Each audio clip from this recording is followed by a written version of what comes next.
বিএনপির ভিতরে বিদ্রোহের সুর বেজে উঠেছে।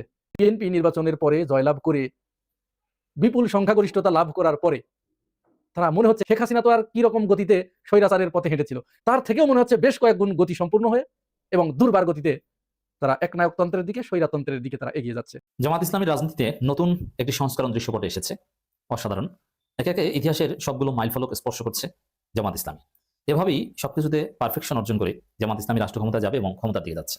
এবার ক্ষমতায় না এসে ভালো হয়েছে, জামাতের অনেক ঘাটতি ছিল, ক্ষমতায় এসে টিকে থাকার মতো যথেষ্ট কোয়ালিটির অভাব ছিল, সেই অভাবগুলো এখন ধীরে ধীরে পূরণ করছে। 2/3 বেশি মানুষের এই ভোটাধিকারকে নিয়ে যদি কোনো টালবাহানা করতে চায় তাহলে পরিণাম কিন্তু ভালো হওয়ার কোনো সম্ভাবনা নেই।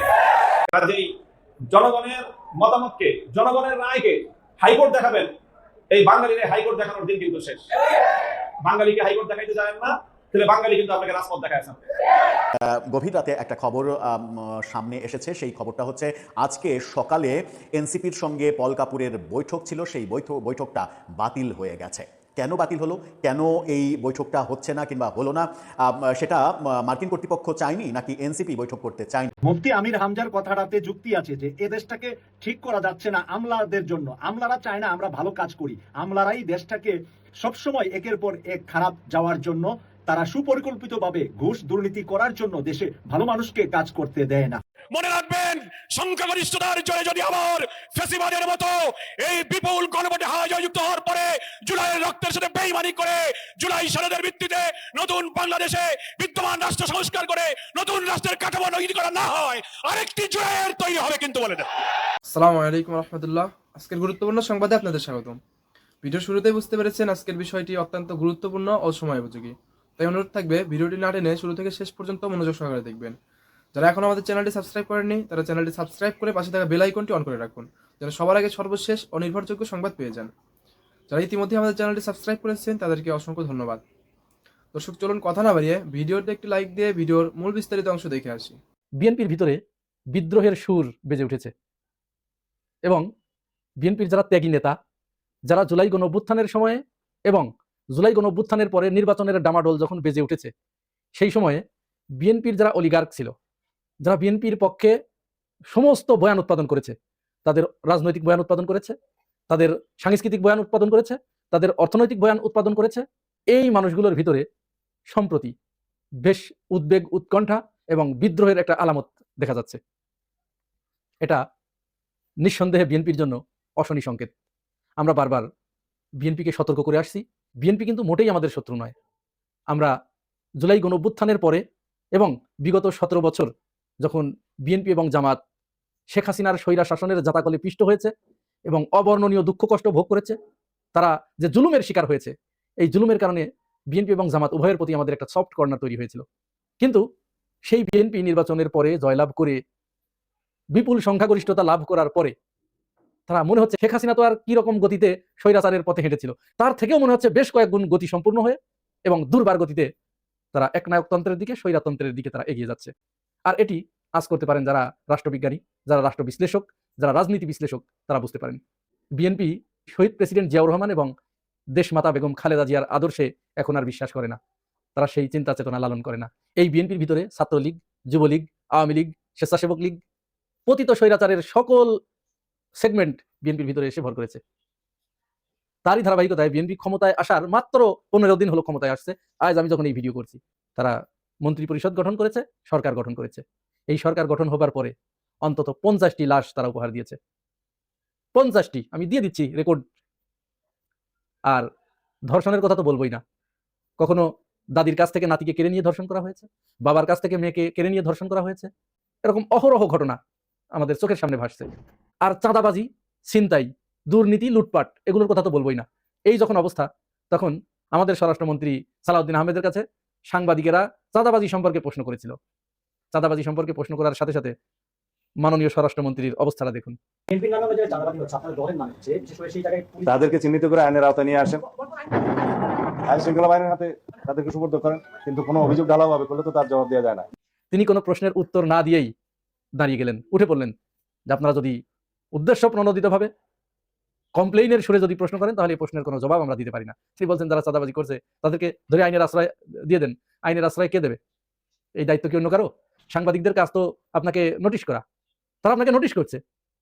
তো এটার ব্যবস্থা না আপনি নেবেন, পদক্ষেপ আপনি নেবেন, আপনি না হোম মিনিস্টার, আপনার উপরেই তো এই দায় দায়িত্ব বর্তায়। আপনি কি অস্বীকার করতে চাচ্ছেন যে দেশে চাঁদাবাজি হচ্ছে না? মিডিয়াগুলোকে হয়তো আপনারা কিনে ফেলেছেন, তারা সেখানে একটা সংঘবদ্ধ চক্র হবার কারণে তারা সেগুলো প্রচার করছে না, কিন্তু সামাজিক যোগাযোগ মাধ্যম তো আপনি বন্ধ করতে পারেন নাই। সেখানে একেবারে তাজা খবর, যারা প্রত্যক্ষদর্শী, ঘটনার স্পটে যারা অবস্থান করছে, তারা তাদের এই হাতে থাকা মুঠোফোন দিয়ে কাঁচা ভিডিও করে, একেবারে কাঁচা ভিডিও ছেড়ে দিচ্ছে সোশ্যাল মিডিয়ায়। এটা তো অস্বীকার করার কোনো উপায় নাই। তো এইটা করার পরে সাংবাদিকরা আপনাকে নোটিশ করেছে, আপনি তো সেক্ষেত্রে উঠে চলে যেতে পারেন না। আপনি তো একটা রূপরেখা দিতে হবে আপনার। আপনি আমাদের স্বরাষ্ট্রমন্ত্রী, আপনাকে তো পথ দেখাতে হবে, আপনাকে তো আশার বাণী শোনাতে হবে জনগণকে। আপনি রাগ করে উঠে চলে যাবেন, এই জন্য তো আপনাকে স্বরাষ্ট্রমন্ত্রী বানানো হয় নাই।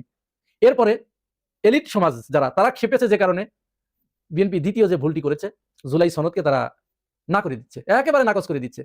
হাফিজউদ্দিন আহমেদ তিনি পরিষ্কার করে বলেছে যে ওই সময় আমরা সংস্কার কমিশনে বারবার আসা যাওয়া করেছি, কারণ আমাদের একটা নির্বাচন দরকার ছিল, নির্বাচনটা যাতে তাড়াতাড়ি হয়, শুধু আমরা নির্বাচনের জন্য আমরা তাদের কাছে গেছি এবং তাদের কথা শুনেছি, জনগণ যেন আমাদের বিপক্ষে চলে না যায়, এজন্য আমরা সেখানে আসছি আর গেছি, তাই বলে আমরা বাধ্য নই এগুলো করতে হবে। বুঝতে পেরেছেন? জনগণের ভয়ে, জনগণকে বোঝানোর জন্য যে নির্বাচনটা আগে হয়ে নিক, তারপরে জনগণকে দেখে নেব। এই জাতীয় কথাগুলো যখন শুনি তখন আমরা যার পর নাই হতাশ হয়ে যাই। জুলাই সনদকে, গণভোটকে আপনারা ওইখানে স্বাক্ষর করেছেন, রীতিমতো সেখানে আসা যাওয়া করেছেন, সেইটাকে এখন আদালতের কাছে নিয়ে গেছেন। শেখ হাসিনার মতো আদালতের ঘাড়ে বন্দুক রেখে এখন জুলাই সনদকে নাকচ করে দেওয়ার প্রচেষ্টা চালানো হচ্ছে।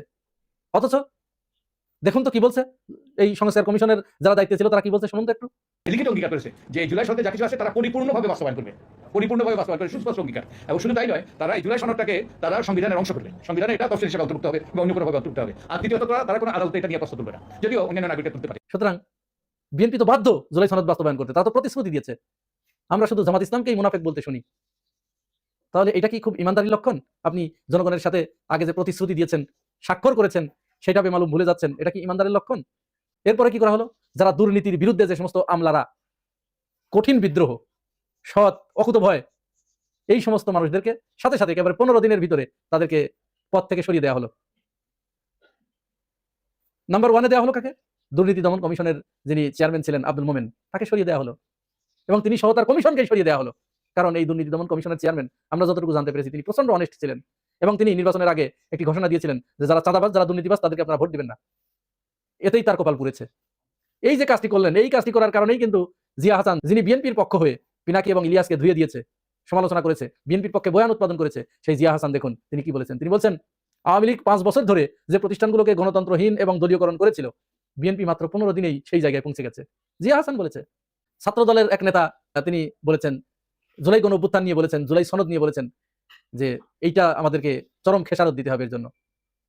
ছাত্র দলের ঢাকা বিশ্ববিদ্যালয়ের যিনি জিএস প্রার্থী ছিলেন হামিম, তিনিও সত্য কথা বলার অপরাধে, সঠিক কথা বলার অপরাধে, ন্যায় ভিত্তিক কথা বলার অপরাধে তাকে বহিষ্কার করা হয়েছে, শোকজ করা হয়েছে।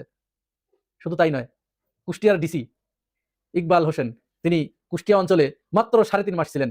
এই 3.5 মাসের ভিতরে যারা চাঁদাবাজ, যারা বালুখোর, যারা টেন্ডারবাজ, যারা হাট ঘাট মাঠ দখল করে যারা খায়, যাদের একমাত্র ইনকাম সোর্স এটা, যারা মাদক কারবারি, চোরা কারবারি, এদের ঘুম তিনি হারাম করে দিয়েছিলেন। খুব তাড়াতাড়ি নির্বাচনের পরে সেই সমস্ত অসাধু লোকদের, সেই চাঁদাবাজদের, সেই মাদক কারবারিদের কথা শুনে তাকে সেখান থেকে প্রত্যাহার করা হয়েছে। শুধু তাই নয়, শেষ হবে না বলতে গেলে, এই গুলশান জোনের ডিসি আপনারা জানেন, আমি ভিডিওটি জুড়ে দিচ্ছি দেখুন, তিনি একটি গাড়ির কাগজ চেক করতে গিয়েছিলেন। গাড়ির কাগজ চেক করা পুলিশের অপরাধ। অপর প্রান্ত থেকে যিনি গাড়ির মালিক, তিনি পুলিশকে সন্তুষ্ট করতে পারছিলেন না, তার কথার ভিতরে সন্দেহের উদ্রেক হচ্ছিল। তখন তিনি যখন গাড়িটাকে থানায় নিয়ে যাওয়ার জন্য নির্দেশ দিলেন, এরপরে ওই গাড়ির মালিক বিদেশে সৌদি আরবের কোনো এক মহা ক্ষমতাধর, আমেরিকার প্রেসিডেন্টের চাইতেও ক্ষমতাধর এক ব্যক্তিকে ধরিয়ে দিলেন। তিনি ওখান থেকে বললেন, আমি কে, আপনি কার সাথে কথা বলছেন, আপনি চেনেন, আপনার নাম কি, কততম ব্যাচ, ইত্যাদি ইত্যাদি। অধ্যত্বের কি সীমা রে ভাই! নাম কি আপনার? আপনি কত নাম্বার ব্যাচের পুলিশ বলেন? আমার ব্যাচ জেনে আপনি কি করবেন? আপনার ব্যাচের নাম কি করব? আপনি দেখবেন আমি কি করব? করেন ভাই, বলেন প্লিজ। আমার ব্যাচ হচ্ছে বলেন। 28তম ভাই, 28তম। আপনার নাম কি, ফুল নেম বলেন আপনি। আমি আপনাকে নাম বলতে কি বাধ্য? হ্যাঁ আপনি বাধ্য। আপনি আমাকে নাম দিয়ে জিজ্ঞেস করতে বাধ্য করেন কেন? কারণ যে এই ডকুমেন্টটা মধ্যস্থতা করেছে, আপনার মাধ্যমে মধ্যস্থতা করেছে, ওখানে আপনার নাম ছিল। মধ্যস্থতা করতে কি হইছে? আপনি কার সাথে কথা বলেন আপনি জানেন? কত বড় ক্ষমতা! এবং তিনি তার হেডম দেখিয়ে দিলেন। 2 দিনের মাথায় গুলশান জোনের ওই ডিসিকে সরিয়ে দেওয়া হয়েছে তাকে। এই যে দেখুন, এইভাবে চলছে দেশ। এই যখন অবস্থা, তখন যারা বিএনপির ভিতরে একেবারেই যারা ইনোসেন্ট, যারা অত্যন্ত ত্যাগী, যারা সৎ, প্রকৃত পক্ষে সৎ, যারা জ্ঞানী, মেধাবী, বুদ্ধিজীবী, বুদ্ধিমান, এরা এই বিএনপির প্রতি চরম বিতৃষ্ণ হয়ে গেছে, বিএনপির প্রতি চরম বিরক্ত হয়ে গেছে। তারা বিরক্ত হয়ে তারা মুখ খুলতে শুরু করেছে। এইভাবে যদি একের পর এক দলের ভিতর থেকে যারা ত্যাগী নেতা, যারা সৎ এবং মেধাবী, তারা যদি এইভাবে মুখ খুলতে শুরু করে, তাহলে কোথায় গিয়ে দাঁড়াবে একবার চিন্তা করতে পেরেছেন? আশা করি বিএনপি এটি চিন্তা করে দেখবে। জামাত ইসলামীর রাজনীতিতে নতুন একটি সংস্করণ দৃশ্যপটে এসেছে, অসাধারণ। একে একে ইতিহাসের সবগুলো মাইলফলক স্পর্শ করছে জামাত ইসলামী। এভাবেই সবকিছুতে পারফেকশন অর্জন করে জামাত ইসলামী রাষ্ট্র ক্ষমতায় যাবে এবং ক্ষমতার দিকে যাচ্ছে। এবার ক্ষমতায় না এসে ভালো হয়েছে, জামাতের অনেক ঘাটতি ছিল, ক্ষমতায় এসে টিকে থাকার মতো যথেষ্ট কোয়ালিটির অভাব ছিল, সেই অভাবগুলো এখন ধীরে ধীরে পূরণ করছে। জামাতের ফিমেল উইং নির্বাচনে আগে জেগে উঠেছিল। জামাতের ফিমেল উইং এর কথা বলি, বাংলাদেশের সর্ববৃহৎ নারী সংগঠন বাংলাদেশ জামাত ইসলামী মহিলা শাখা, নারী বিভাগ, মহিলা বিভাগ যাই বলেন না কেন, এর চাইতে বড় কোনো উন্নত, রুচিশীল, স্মার্ট, যোগ্য, হেভিওয়েট এবং ভিআইপিদের কোনো নারী সংগঠন বাংলাদেশে নাই। এখানে যতটা ডাক্তার, ইঞ্জিনিয়ার, উন্নত পেশাজীবী আছে, বাংলাদেশে অন্য কোনো নারী সংগঠনে এত পরিমাণ নেই। This is first class first. তারপর এরা দৃশ্যপটে তেমন থাকতো না। নির্বাচন আগে কিছুটা দৃশ্যপটে এসেছে, শুধু মিছিল করলে আর দু একটা মানববন্ধন করলে হয় না, সামাজিক নানান জায়গায় তাদের অ্যাক্সেস দরকার, সেই অ্যাক্সেসগুলো নেওয়া শুরু করেছে। বরং জামাত যে ভবিষ্যতে ক্ষমতা আসবে, এই নারী উইং হবে, জামাতকে ক্ষমতা নিয়ে যাবে দুইটা উইং, শিবির আর জামাতের নারী উইং। এই জন্য নারী উইং শিবিরের মতো একদম দৃশ্যপটে আসা, একদম পপুলারাইজড হওয়া, এটা প্রয়োজন।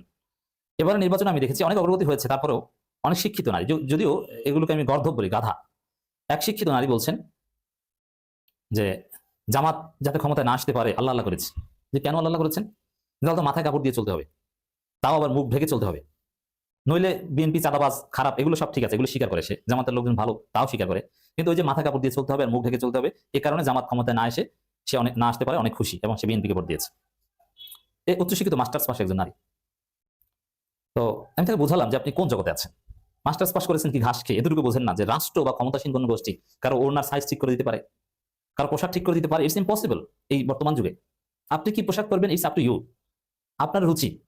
পোশাক তো জামাত, শিবির বা ক্ষমতাসীনরা কেউ আপনাকে ঠিক করে দিবে না। আপনি এই উদ্ভট চিন্তা কেন করেন? এর মানে দেশের শিক্ষিত মানুষের মধ্যেও এই ধরনের উদ্ভট চিন্তা আছে। এখন এই চিন্তা দূর করাতে হবে। এই চিন্তা দূর করাতে হলে জামাতকে আরো বেশি, মহিলা জামাতকে আরো বেশি দৃশ্যপটে আসতে হবে, আরো বেশি লাইমলাইটে আসতে হবে। তাদের যে ডাইভার্সিটি এবং তাদের যে পলিসি, যে না তারা কাউকে পর্দা করতে বাধ্য করে না এবং এটা তাদের কাজ না, যে কেউ জামাত করতে পারে। সেই মোনামি মায়ের মতো জামাত করে, সে তো তার রুচি মতো ড্রেস পরে। অনেক নায়িকাও জামাতের সমর্থন করে, তানিয়া সুলতানা সুরভিও জামাতের সমর্থন করে। কই, তারা তো ওইভাবে জামাতি স্টাইলে পর্দা করে না। অতএব পর্দা করে এটা একান্তই নিজস্ব ব্যক্তিগত বা একদম সাংগঠনিক ইন্টারনাল একটা রেগুলেশনস আছে সেটা। আর স্বামী কিংবা বাবা, ভাই, তারা যতটুকু রুলস রেগুলেশনের মধ্যে রাখে, এটা রাষ্ট্র কিংবা দল কারোর উপর কিছু চাপিয়ে দিতে পারে না। আর জামাতের সহযোগী সদস্য হতে জামাতের মৌলিক নীতি আদর্শ সমর্থন করলেই হয়। পর্দা যদি আপনি না করতে পারেন, এটা আল্লাহর সাথে আপনি বুঝবেন, জামাত বাধ্য করতে পারেন। তবে হ্যাঁ, জামাতের রোকন হলে তখন জামাতের সিস্টেম মানতে হবে। যেমন বাংলাদেশে থাকলে আপনাকে বাংলাদেশে আইন মানতে হবে, এরকম। তো এই জন্য ক্ষমতায় আসার জন্য জামাতের নারী উইংকে আরো বেশি দৃশ্যপটে আসতে হবে। হ্যাঁ, এটা আসা শুরু করেছে। শিবির যেরকম পুরো বাংলাদেশে হিট, মহিলা জামাতকে এভাবে হিট হতে হবে, কারণ জামাতের নিজস্ব আসলে কিছু নেই। দেখেন, আমি এই বিষয়টাকে বোঝাতে হবে। মূল জামাত, যেটাকে বাংলাদেশ জামাত ইসলামী বলে, যার প্রধান ডাক্তার শফিকুর রহমান, তাদের কিন্তু কোনো রিক্রুটমেন্ট নেই। তারা নতুন মানুষকে সংগঠনে নিতেও পারেন না, নতুন কোনো নেতৃত্ব তৈরি করতে পারেন না, তাদের মধ্যে তেমন কোনো ক্রিয়েটিভিটিও নাই। এটা আপনাকে খেয়াল করেছেন কিনা? তাহলে এই যে মূল জামাত এত শক্তিশালী কোথা থেকে এসেছে? ভাই, এটা তো শিবির দিয়েছে। শিবির জনশক্তি না দিলে জামাত কোনো জনশক্তি পায়? শিবির দাওয়াতি কাজ করে, মানুষ তৈরি করে। হ্যাঁ, ওভারঅল হাইপে দাঁড়িপাল্লার অনেক ভোটার তৈরি হয়েছিল, এবার ছিল, তাও ওই দাঁড়িপাল্লার ভোটার বুঝিয়ে বুঝিয়ে তৈরি করা, এটাও ওই শিবিরের ক্রিয়েটিভিটি এবং সবচেয়ে বড় ভূমিকা পালন করেছে মহিলা জামাত। তারা গ্রামে গঞ্জে নারীদের যে বুঝিয়েছে যে কেন দাঁড়িপাল্লায় ভোট দেওয়া উচিত। কিন্তু পুরুষ জামাত কাউকে বুঝিয়েছে যে দাঁড়িপাল্লায় ভোট দেওয়া উচিত, ওইভাবে আপনি দেখাতে পারবেন না। আর যতটুকু দেখাতে পারবেন সেই অবদানটা মূলত শিবিরের। তো এই জন্য এই জামাত হচ্ছে চাঁদ, যার নিজস্ব কোনো আলো নেই। চাঁদ সূর্যের আলোতে আলোকিত হয়, আর শিবির এবং মহিলা জামাত হচ্ছে সূর্য। অতএব মহিলা জামাত এবং শিবির ছাড়া জামাত অচল। এই মহিলা জামাত একটা বিপ্লব ঘটিয়েছে। এই যে জামাতের যে ভোট বিপ্লব যতটা হয়েছে, এটা মহিলা জামাতের ক্রেডিট। তা আরো পূর্ণাঙ্গ বিপ্লব করতে হলে আরো দৃশ্যপটে তাদের আনতে হবে। এই মহিলা জামাত এই প্রথম, অতীতে এরকম কখনো হয়নি। আলাদাভাবে তারা বড় আকারের ইফতার মাহফিল আয়োজন করেছেন এবং এটা গণমাধ্যমে লাইভ দেখিয়েছে, সমস্ত গণমাধ্যমে এসেছে, এবং সেখানে বিভিন্ন শ্রেণী পেশার নারীদের ছবি আপনারা দেখতে পাচ্ছেন থাম্বনেইলে, বা তারা ছবি তুলে এটা মিডিয়া দিয়েছে। সেখানে হিজাবি নারী, নন হিজাবি নারী, পর্দানশীল নারী, গায়ের পর্দানশীল নারী, সব শ্রেণী পেশার মানুষ ছিল। তবে এখানে কিছু প্রশ্ন আসছে জামাতের ইফতার মাহফিল নিয়ে, অনেকে দাওয়াত দেওয়া হয়নি। দেখেন, এটা ক্ষমতায় আসলে বা জামাত যখন অনেক বড় সংগঠন হবে, যখন বিভিন্ন গ্রুপ উপগ্রুপ তৈরি হবে, তখন এগুলোর প্রেসারে এগুলোতে একটা পারফেকশন আসবে। যথেষ্ট দুর্বলতা আছে। শহীদ পরিবারের বেশ কয়েকজন সদস্য অভিযোগ করেছেন যে তাদেরকে দাওয়াত দেওয়া হয়নি। তো মহিলা জামাতের ইফতারও শহীদ পরিবারের নারী সদস্যদের দাওয়াত দেওয়া হয়নি। দাওয়াতটা দেওয়া হবে কোথায়? মূল জামাতের ইফতার মাহফিলও দাওয়াত দেওয়া হয়নি, এখানেও দাওয়াত দেওয়া হয়নি। তো জামাতের মধ্যে একটা বড় অংশ, বা বিশেষ করে জামাতের জামাতপন্থী যারা বিশিষ্টজন, অ্যাক্টিভিস্ট, এদের কাউকেই জামাতের কোনো প্রোগ্রামে দাওয়াত দেওয়া হয় না। কিন্তু দাওয়াত দেওয়া হয় কাদের? যারা নামকাওয়াস্ত জামাতপন্থী, যাদের কোনো সামাজিক প্রভাব নাই, যাদের তেমন কোনো জনপ্রিয়তা নাই, এই টাইপের ভুইফোর কিছু লোককে দাওয়াত দেওয়া হয়। বলছিলাম খুবই গুরুত্বপূর্ণ সফরে পল কাপুর মার্কিন সহকারী পররাষ্ট্রমন্ত্রী তিনি ঢাকাতে রয়েছেন। আজকেই তিনি সফর শেষ করে উড়াল দেবেন আমেরিকায়। আজকে যখন উড়াল দেবেন তখন আমরা গত রাতে নিশ্চিত হয়েছি যে আজকে সকাল 10টায় এনসিপির সঙ্গে যে বৈঠকটা নির্ধারিত ছিল সেই বৈঠকটা হচ্ছে না। এই খবরটা নিশ্চিত করছে গণমাধ্যমের শিরোনামটা দেখে নিন। সেখানে বলা হচ্ছে মার্কিন সহকারী পররাষ্ট্রমন্ত্রীর সঙ্গে এনসিপির বৈঠক স্থগিত। স্থগিত মানে পল কাপুর তো আর মানে আজীবনের জন্য আসেননি কিংবা 1 মাসের সফরে আসেননি। আজকেই তিনি সফর শেষ করে চলে যাচ্ছেন আমেরিকায়। যখন চলে যাচ্ছেন তখন এই সফরে আর এই বৈঠক হচ্ছে না। কিন্তু কেন বৈঠক হচ্ছে না? মার্কিন কর্তৃপক্ষ এটা করতে চাইলো না নাকি এনসিপি করতে চাইলো না? কি বলছে গণমাধ্যম বলছে এনসিপি নেতৃবৃন্দের সঙ্গে মার্কিন সহকারী পররাষ্ট্রমন্ত্রী পল কাপুরের নির্ধারিত বৈঠকটি স্থগিত করা হয়েছে। রাতে দলের দপ্তর সেল থেকে পাঠানো এক বার্তায় এই তথ্য জানানো হয়েছে, অর্থাৎ এনসিপি থেকে এটা জানানো হয়েছে যে এটা স্থগিত করা হয়েছে। বার্তায় বলা হয় বৃহস্পতিবার সকাল 10টায় মার্কিন সহকারী পররাষ্ট্রমন্ত্রীর সঙ্গে এনসিপি নেতৃবৃন্দের যে সাক্ষাৎ হওয়ার কথা ছিল তা স্থগিত করা হয়েছে। মঙ্গলবার রাত 8টার পর 3 দিনের সফরে মূলত ঢাকায় পৌঁছান যুক্তরাষ্ট্রের দক্ষিণ ও মধ্য এশিয়া বিষয়ক সহকারী পররাষ্ট্রমন্ত্রী পল কাপুর। এই পল কাপুর গতকালকে আমাদের পররাষ্ট্রমন্ত্রীর সঙ্গে সাক্ষাৎ করেছিলেন এবং পররাষ্ট্রমন্ত্রী গতকালকে একটা খুবই গুরুত্বপূর্ণ বার্তা দিয়েছিলেন। সেটা হচ্ছে যে মার্কিন যুক্তরাষ্ট্রের সঙ্গে বাংলাদেশের যে চুক্তি, প্রফেসর ইউনূস সরকার ক্ষমতা শেষ করার মাত্র 72 ঘন্টা আগে যে চুক্তি করে গিয়েছিলেন সেই চুক্তির ব্যাপারে নাকি বিএনপি জামাতের মতামত নেওয়া হয়েছিল এবং বিএনপি জামাত নাকি রাজি হয়েছিল চুক্তির ব্যাপারে। মেটিকুলাস ব্যাপার। যদি এই চুক্তির ব্যাপারে চুক্তির আদ্যপান্ত না জেনে বিএনপি জামাত রাজি হয়ে থাকে তাহলে কেন রাজি হয়েছিল? রাজি হওয়ার কারণ কি? রাজি হওয়ার কারণ কি এটা যে মার্কিন কর্তৃপক্ষকে নির্বাচনের 2-3 দিন আগে অখুশি করতে চায় না কোনো পক্ষই। এই চুক্তির ফলে যারা ক্ষমতায় আসবে তারা যে বিপাকে পড়ে যাবে সেটা তো দুই দলেরই জানার কথা। আর বিএনপি জামাত যেহেতু জানে, এই কথা ডক্টর খলিলুর রহমান নিজেই বলেছেন, সেহেতু এনসিপির তো আগেই জানে, মানে এনসিপি তো সরকারের সিদ্ধান্ত মানেই তো এনসিপির সিদ্ধান্ত, এটা এক ধরনের গত 1.5 বছরে এটা প্রমাণিত সত্য। সুতরাং এনসিপির জামাত বিএনপি, মূল পক্ষটা হচ্ছে বিএনপি, যে জামাত এনসিপি সরকার যেটা করবে সেই ব্যাপারে তাদের ইয়েস সিগন্যাল থাকবে, সেটাই স্বাভাবিক, আমরা 1.5 বছরে সেটাই দেখেছি। কিন্তু বিএনপি একটা ফ্যাক্টর ছিল, সেই বিএনপি নাকি রাজি হয়েছিল, কিন্তু বিএনপিকে জানতো না যে এই মানে চুক্তি যেটা হতে যাচ্ছে সেই চুক্তির ফলে নতুন সরকারে তারা আসলে তারা বিপাকে পড়ে যাবে এবং সেই চুক্তি নিয়ে নতুন করে তাদের ভাবতে হবে, এই প্রশ্নটা আসে। এবার আসা যাক, পল কাপুরের সঙ্গে এনসিপির মিটিংটা হলো না। এনসিপির তরফ থেকেই, দলের তরফ থেকেই এটা জানানো হয়েছে যে সকাল 10টার মিটিং স্থগিত করা হয়েছে। তার মানে এই মিটিংটা হচ্ছে না। এই মুহূর্তে আমেরিকা ইরান যুদ্ধ চলছে। আমরা দেখেছি আমেরিকা ইরান যুদ্ধ চলার প্রেক্ষাপটে এনসিপির নেতারা আনঅফিসিয়ালি বিভিন্ন সভা সেমিনারে আমেরিকার বিরুদ্ধে মানে আমেরিকার বিরুদ্ধে তো না, ইরানে কেন হামলা হচ্ছে, কেন মানুষ মারা হচ্ছে, এই ধরনের কথা বলা হচ্ছে। এবং তাদের যারা জোট, মানে তাদের জোট সঙ্গী যারা ছাত্র সংগঠন, সেই ছাত্র সংগঠন থেকে অর্থাৎ ছাত্র শিবির থেকে বলা হচ্ছে, ইনকিলাব মঞ্চ থেকে বলা হচ্ছে যে এর মানে বিহিত করা হবে, এর ব্যবস্থা নেওয়া হবে, এর বিরুদ্ধে তীব্র আন্দোলন গড়ে তোলা হবে। জামাতের এক নেতা বলেছেন যে এই মানে আক্রমণ যদি না থামে তাহলে এর বিরুদ্ধে বাংলাদেশ থেকে তীব্র আন্দোলন গড়ে তোলা হবে জামাতের নেতৃত্বে। অথচ জামাতের আমির এই যুদ্ধ সম্পর্কে যে বিবৃতি দিয়েছেন সেই বিবৃতিতে একটিবারের জন্যও আমেরিকার নাম উচ্চারণ করেননি, বরং মধ্যপ্রাচ্যের বিভিন্ন দেশে হামলার নিন্দা জানিয়েছেন। যে হামলাটা ইরান করেছে, আমেরিকা না। ইরানে আক্রমণের প্রেক্ষাপটে ইরান যে মধ্যপ্রাচ্যের বিভিন্ন দেশে হামলা করেছে সেটার নিন্দা জানিয়েছেন জামাত এবং সবাইকে সবর করার কিংবা ধৈর্য ধরার, সংযমের সঙ্গে মোকাবেলা করার আহ্বান জানিয়েছেন। একটিবারের জন্যও কিন্তু বাংলাদেশের কোনো রাজনৈতিক দল একটিবারের জন্য ভাসুরের নাম মুখে নেয়নি। ভাসুরের নাম যখন মুখে নেয়নি তখন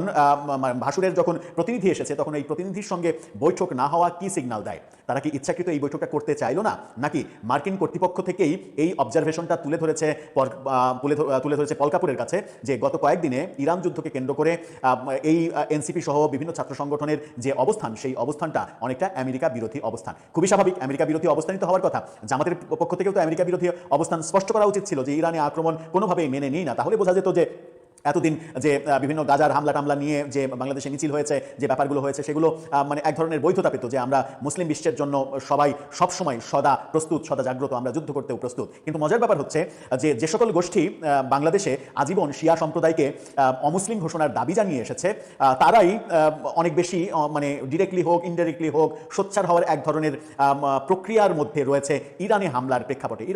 ইরান তো শিয়া অধ্যুষিত এলাকা, ইরানের মানে সর্বোচ্চ ধর্মীয় নেতারা তো শিয়া সম্প্রদায়ের। সুতরাং বাংলাদেশে আমরা যারা শিয়া সম্প্রদায়কে অমুসলিম ঘোষণার দাবি করছি, আমাদের চোখে বাংলাদেশি শিয়ারা যখন অমুসলিম তখন ইরানের শিয়ারা মুসলিম হয়ে গেল, মুসলিম প্রতিনিধি হয়ে গেল। ব্যাপারটা মানে একটু গোলমেলে মনে হয়, ব্যাপারটা কখনো কখনো হাস্যকর মনে হয়। ফিরে আসি পল কাপুরের বৈঠক সম্পর্কে। পল কাপুরের বৈঠক এখন পর্যন্ত গণমাধ্যমে আমরা নিশ্চিত হতে পারিনি যে জামাতের সঙ্গেও কোনো বৈঠক হয়েছে কিনা, এরকম খবর গণমাধ্যম দিতে পারেনি।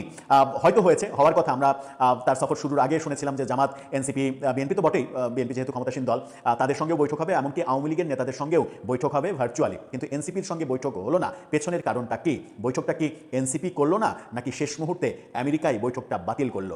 যদি আমেরিকা বৈঠকটা বাতিল করে থাকে তাহলে এটা এনসিপির জন্য একটা নেগেটিভ সিগন্যাল হয়ে দাঁড়াতে পারে। আমরা আশা করব যে মানে নতুন দল এনসিপির জন্য আমেরিকার কোনো নেগেটিভ সিগন্যাল আসবে না, যাতে করে তাদের সামনে রাজনীতি করে যাওয়ার পথে কোনো ধরনের কোনো বাধা কিংবা মানে বহির্বিশ্বের সাপোর্টের অভাব তাদের হয়, এরকম কোনো পরিবেশ তৈরি হবে না। তারা খুব ভালোভাবে রাজনীতি করে যাবে। এবং বাংলাদেশে রাজনীতি করতে হলে রাজনীতি তো মানে সরকার গঠনের রাজনীতিই করে সবাই, এবং ক্ষমতায় যাওয়ার রাজনীতি সবাই করে, এবং এনসিপি ওই তথাকথিত বাম দলের মতো রাজনীতি করতে চায় না। এটা ডে ওয়ান থেকে তারা পরিষ্কার করেছে। এই কারণে সব জায়গায় তারা এক ধরনের বিলাসিতা, এক ধরনের শোডাউন, ইফতার পার্টি করতে হলে ইন্টারকন্টিনেন্টাল ইফতার পার্টি আয়োজন করা, কোটি কোটি টাকা খরচ করে, এই ব্যাপারগুলো তারা করেছে। কারণ ডে ওয়ান থেকেই তারা ক্ষমতার রাজনীতি করতে চেয়েছে এবং ক্ষমতার মসনদের আশাতেই রাজনীতি করতে চেয়েছে। ক্ষমতার মসনদে আসার রাজনীতি যারা করবে তাদের ইন্টারন্যাশনাল কানেকশনটা খুব গুরুত্বপূর্ণ, খুবই গুরুত্বপূর্ণ। ইন্টারন্যাশনাল কানেকশনে যদি পিছিয়ে পড়ে কোনো দল, তাহলে তার পক্ষে কোনো দেশের ক্ষমতার মসনদে আসাটা খুবই কঠিন হয়ে যায়। এতক্ষণ মনোযোগ সহকারে ভিডিওটি দেখার জন্য অসংখ্য ধন্যবাদ। ভিডিও সম্পর্কে কোনো মতামত থাকলে অবশ্যই কমেন্ট সেকশনে জানাবেন। যারা এখন আমাদের চ্যানেলটি সাবস্ক্রাইব করেননি তারা চ্যানেলটি সাবস্ক্রাইব করে পাশে থাকা বেল আইকনটি অন করে রাখুন, যেন সবার আগে সর্বশেষ সংবাদ পেয়ে যান। যারা ইতিমধ্যে সাবস্ক্রাইব করেছেন তাদেরকে অসংখ্য ধন্যবাদ। দর্শক সবাই ভালো থাকুন, সুস্থ থাকুন, আল্লাহ হাফেজ।